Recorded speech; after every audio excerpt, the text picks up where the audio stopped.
Okay, if you want to get a remote job doing really, it could be literally anything. If you just want to start an online business, then this video is going to be applicable to you. Most of you guys are probably going to be setting, closing, or wanting to transition into that career because that's kind of what this channel focuses on.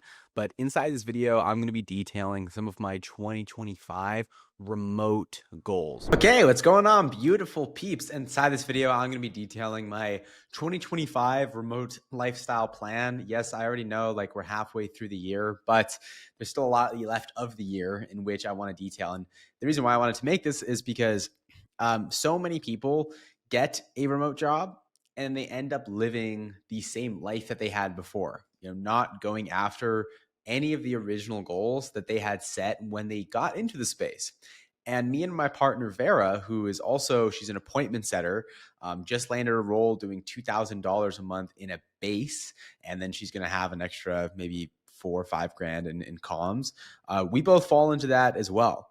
Okay. And so my goal when I got into this space when I was 18 years old, graduating high school, I just wanted three things. I wanted financial freedom, I wanted location freedom, and I wanted time freedom. So financial freedom to me is being able to not have to ever really worry about finances at all. I mean, ultimate financial security is just to me like having 3 million in the bank, because then at that point the dividends paid out from that amount is like 10, 20 grand a month for life.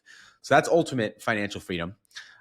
Two is location freedom. To me, that just means being able to go wherever you want in the world, and not miss out on income opportunities.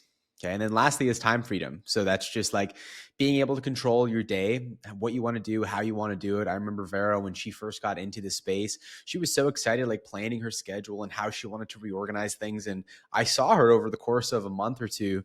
And of course, I see this with all my other clients as well that I get into the space. But like with her, I mean, I'm like living with her. So I get to like see the fruits of the labor. She was like, okay, I'm going to try like sleeping in and then working in the afternoon. And then I'm going to go to the gym in the afternoon. And she kind of tried out that schedule for a bit. And she's like, that's fine. But like, I don't really feel motivated in the morning. So I'm going to try going to the gym in the morning, working in the afternoon. And then she just revised her schedule like 3 or 4 times until she landed on something that was perfect for her. And so there's just something really fulfilling about that because everyone's built a little bit differently in how they function. So being able to build out your time freedom is awesome. I mean, yeah, this video is going to be a little bit different. Most of the time, I'm just teaching you guys like what to do to land one of these roles. This video is going to be mainly about like me and my goals, and hopefully in the process, it'll inspire a few of you guys to potentially get your own gig and have similar goals in the future. So number two, what this video is about is being able to go wherever you want in the world and continuing to make an income. So I recently saw this Instagram post of this woman, and the headline said, deciding future opportunities to live. Right. And the music in the background was like, oh, it's not that simple. It's not that simple, from the Notebook.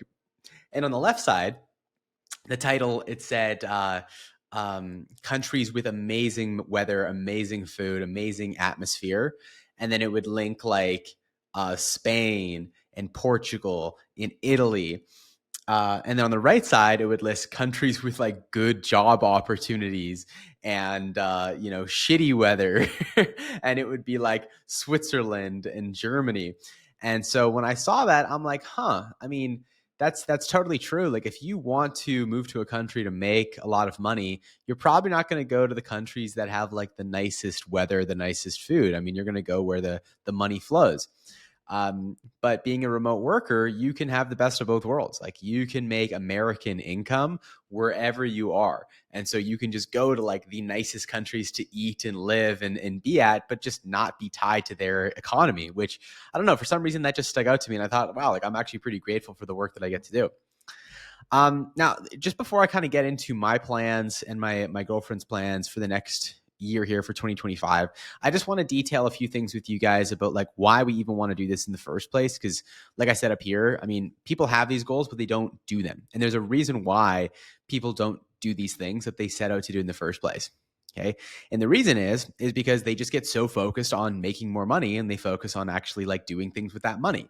So here's a very special note. Like if you start using money to buy cool things, I promise you, you will want to make more money. Now, I remember when I first got into the space with Cole Gordon's company, there were two sales reps who were top performers in the company, and they had a presentation where they talked to the company about how in their first 6 months of joining the company, they both had these existential crises of like who they were and what they wanted to do. And I'm like, I don't know, man. I think I'm going to quit remote closing because this isn't it. I don't feel motivated or inspired. And they had their sales manager ask them a few questions because they were making money. They were each, clearing $8, $10, $12,000 months, like not amazing, but like pretty good for their age. I think they were both, below the age of 25. The sales manager found out that neither of them were actually spending the money that they were making. They were stacking cash. Basically, it didn't matter if they performed really well and made tons of money or if they performed really poorly and made no money, because either way, their lives still sucked. Like nothing changed about their lives whatsoever. Okay. So what the solution was they had to then take their money and spend it on things. Now, where you spend that money is just as important. So these are the three categories of things that I found you should spend money on that will make you want to make more money. One is experiential. Second is materialistic. And three is spiritual. Okay, so we can get into those things. So first off, you want to ask yourself this question before evaluating any purchase. What would I still want to do or have if no one else on the planet knew that I had it? Right? Because you got to think about like how many things we actually want to have or do or read or gain knowledge-wise, just so we can tell other people that we actually know or do. It's all status games, right? If we want to remove ourselves from the status, we want to look internally into like our inner child and what fills us up. And when you figure out those things and what they are, you should bless yourself religiously with these things. And religiously meaning like it is such a high priority for you that you take it so seriously. Here's another kind of one-liner that's good. Like you need to put money in a place where it has hyper utility in your life. Okay. It should make your life better to the best use possible.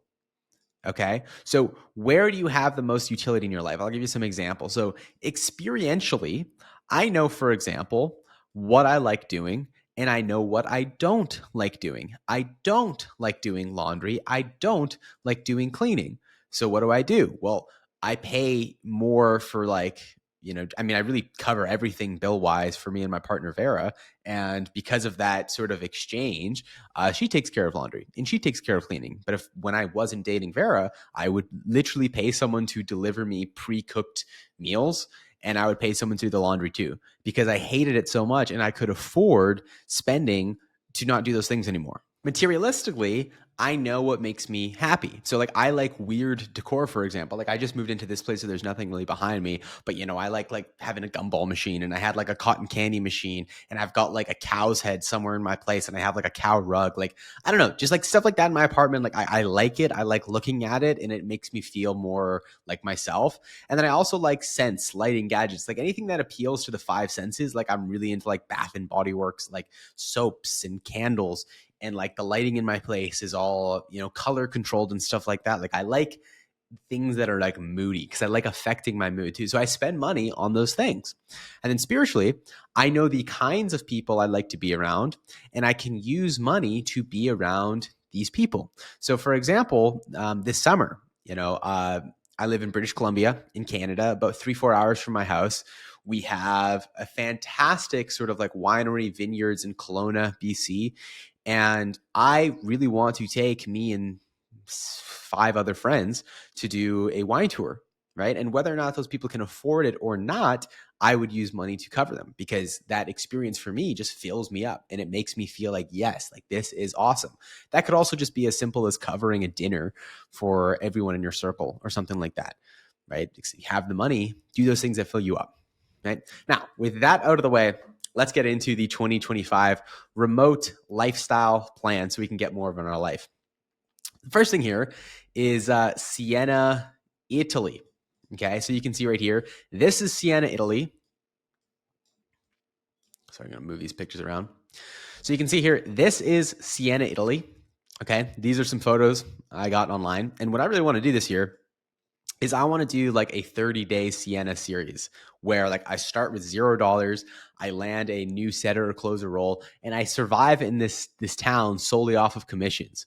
And then I try to make enough money by the end of the 30 days to rent an apartment as close as possible to the town center, this sort of like watchtower, bell tower thing, right? Like that's what I really want to do, just because I went here when I was a kid and I've never looked back. Like that has been my favorite place I've ever been to in the world. I've traveled to over probably 25 countries at this point in my life, and this place to me was my favorite spot. So I basically just want to get an excuse to go back here and make some content out of it and have some fun with it. I also want to try to like integrate as a local Italian while I'm there. So you can see like some images of like this, Italian cyclist who's riding around in these shirts and the cycle, have a baguette or something like that. I'm not sure if that's exactly Italian, but like I want to try while I'm living there over the 30-day period, learn Italian and do as much as I can to try to do what local Italians do and integrate, because that again just seems like fun to me and awesome, and it kind of relates to my last point here, which is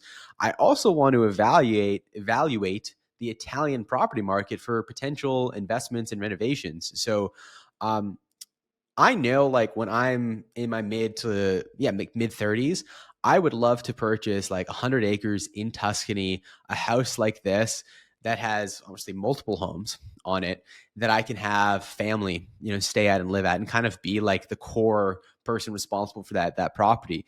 And of course, all the income we're making is remote, so it's possible. But I want to evaluate and I want to look at a few properties, not to live in, but for rentals and renovations, because that's something that Vera and me have also potentially thought about as experimenting with a future business as well. And so I just want to see like what the market looks like there and actually view a few of the homes. That's kind of thing number one on my plate, spending a month here in Italy. I might do that by myself. I might do that with Vera. Depends on how much of a support and help she wants to be with the actual filming of this project. Okay, so that's thing number one. I definitely want to do this year. Thing number two is I would love to do a van life series across America where I spend 60 days in a Mercedes-Benz Sprinter van. Okay, like this guy right here. Okay, where like I actually got the inspiration for this from a video where a guy was doing like a gaming PC setup thing in the Rocky Mountains. And he was able to do that because he had Starlink attached to the Sprinter van. And I just was like, holy crap, man. Like that's the answer. That's the secret. Like you can work remotely now. I'm like, oh my God. So I'm like, okay, let's do this. Let's do a same kind of challenge series where over a 60-day period, we're going to see how much money I can make in commissions doing setting, closing, setter, manager positions, depending on like what the position I have at the time. How much can I make in the 60-day period? And in that 60-day period, I want to hit all the major national parks. Like I want to hit the Grand Canyon. I want to hit Yosemite, okay, which is right here. I love this movie called The Dawn Wall, so I'd love to check that out. I also want to hit Disneyland because Walt Disney's a G. And the Las Vegas desert just seems like so cool. Like I've seen it in all the movies and like people are freaking dying, thirsty of water. And I'm like, man, like I want to be that guy, but I don't want to die. I want to film content there and just feel the sun on my body. I just think this just so cool, so cool. And then of course I want to do what this guy did and go up to the Rocky Mountains and start closing some freaking deals in the mountains. Like how isn't that not the coolest thing ever? Like if I can do it, if you can do it, why wouldn't you do it? Like come on, man. Like it would honestly be like if I'm talking to my kids and they know that I have this like sort of career, this position, online money, and I didn't do something like this, if I didn't take advantage of it, they'd be like, what the hell, grandpa? Like you're pissing me off. And they probably kick me out of the old folks home and push me out on the streets. They don't want to care for my dumb ass. So that's thing number two that I'd really love to do. It's just a matter of, do I do it this summer or do I do it like next summer slash spring, right? Because this kind of needs a little bit more planning and preparation in my mind, but 100% definitely want to do this.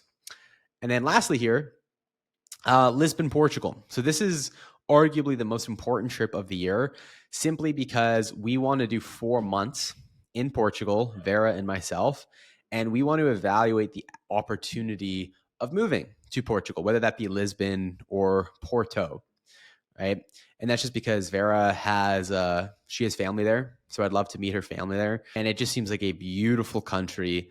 You can get $4 bottles of wine from Porto. You can hit the beaches and surf.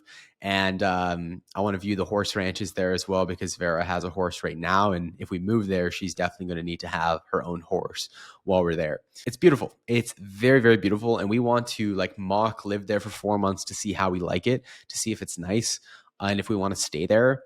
And I actually did a trip similar to this in Switzerland last summer. So I went to Switzerland with the idea of like, I want to see the opportunity there of what it would be like to actually live there long term. And what I realized while being there was that Switzerland is great for income and job opportunities. Like I met this Romanian guy at a coffee shop while I was there, and he told me that he just came there looking for a job, right? And if you don't know, the average median income in Switzerland is around $6,000 US. And so you're pretty set up if you find a job. And by the end of my time, I got that guy's number. By the end of my time being there for like a month, he found a job. He found a job, and he was just about to start renting a place. And once you have a job and a place there for 5 years, you can apply for residency. And so while I realize like it's great for income and job opportunities, it's not for remote workers. And I'll tell you why. It is the most expensive place in the world. Okay. I got like a $11 small Starbucks coffee while I was there. Like every day I got that, like $11 small Starbucks coffee. I'm like, holy crap, man. Long term, I'd love to be a Swiss citizen, because I think just the way that they run their country is smart. They are neutral on all wars. Their economy is like freaking fantastic, and they're not like so liberal left leaning that it just destroys their economic policies. I just think like Switzerland long term is the goated spot to live at. Short term though, I need to stack cash, and I can't do that living in a place like this. Like for me, and I want to talk about like stacking cash, like what I said earlier. It's like, yeah, don't stack cash, like spend your money experientially. Ethan, what are you saying? Yes, but Switzerland isn't the place that I would want to spend money on right now that would maximize my happiness like Portugal or like Sienna or like this road trip. It's a long-term security play of having children. It's like if I'm going to have kids and I'm going to raise them somewhere, Switzerland in my mind seems like the place to do that. They've just got like world-class everything and voted #1 happiest, best freaking country to live in worldwide. So it's like, yeah, like that's a place to be. It's an aspirational place to be, but I don't really plan on going back and living there, looking at property there for another maybe 10 years for a while. So that's kind of on the back burner. In the medium term, while we're still remote workers, it's like, let's go to the nicest places like Porto and, Sienna, where like, yeah, you can't find local jobs there that pay a lot, but who cares? Because we don't need that. Right. And so that's just this year what I would love, love, love to do. Last year, I went to Switzerland and I went to Germany and I went to Thailand and I stayed at these places for a few months, to see what it was like. And it's cool. It's great. But like onward and upward, let's see what else we have in the world too. And so I'm very excited, very optimistic. 2025 so far has been awesome. I'm loving it. I have no complaints whatsoever. Vera and me, we just locked into a new fantastic home here in Vancouver, British Columbia. And this is kind of like our home base, so that when we travel to these different places, we're going to either sublet this property or just kind of let it sit. We're here in Switzerland.